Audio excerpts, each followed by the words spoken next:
എന്റെ ഗൗതമിന്റെ രക്ഷയ്ക്ക് ഇത് മാത്രമാണ് ഒരു വഴിയെങ്കിൽ ഞാൻ എന്താ സത്യം ചെയ്തു തരുന്നു.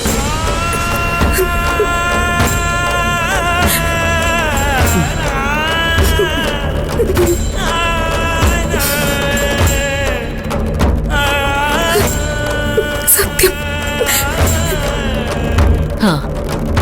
ഇതാണ് നല്ല പെൺപിള്ളേരുടെ ലക്ഷണം. ഇനി ഗൗതമിന്റെ സമയം മാറും. അതിനെന്താ വേണ്ടതെന്ന് വെച്ചാ ഞാൻ ഇപ്പോ ഈ സ്കൂൾ മുറ്റത്ത് വെച്ച് തന്നെ ചെയ്യും.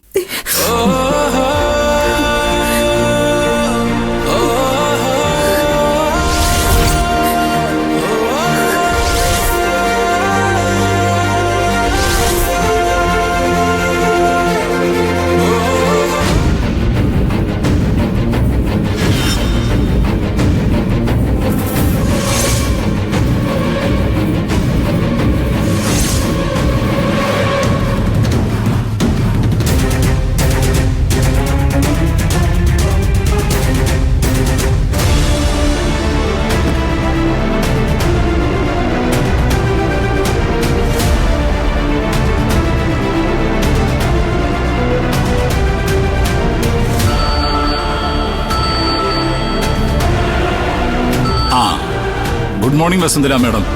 Good morning sir. എനിക്ക് സാറിന്റെ ഒരു ഹെൽപ്പ് വേണമായിരുന്നു. അതിനാ ഞാൻ വിളിച്ചത്. ഹെൽപ്പോ? ഞാനോ? മാഡത്തിനെ പോലെ ഒരാളിനെയൊക്കെ ഞാൻ എന്ത് ഹെൽപ്പ് ചെയ്യാനാ? വിഷയത്തിലേക്ക് ഞാൻ നേരെ വരാം. സാറിനെ കാണാനായിട്ട് ഗൗതം ഇപ്പൊ ഓഫീസിലേക്ക് വരും. എന്തിന്? ഗൗതം ഒരു പുതിയ ബിസിനസ് പ്ലാൻ ചെയ്യുന്നുണ്ട്. അതിന്റെ ഒരു സോയിൽ ടെസ്റ്റിംഗ് റിപ്പോർട്ട് കിട്ടാൻ വേണ്ടി ഒരാള് 2 കോടി രൂപ ആവശ്യപ്പെട്ടിട്ടുണ്ട്.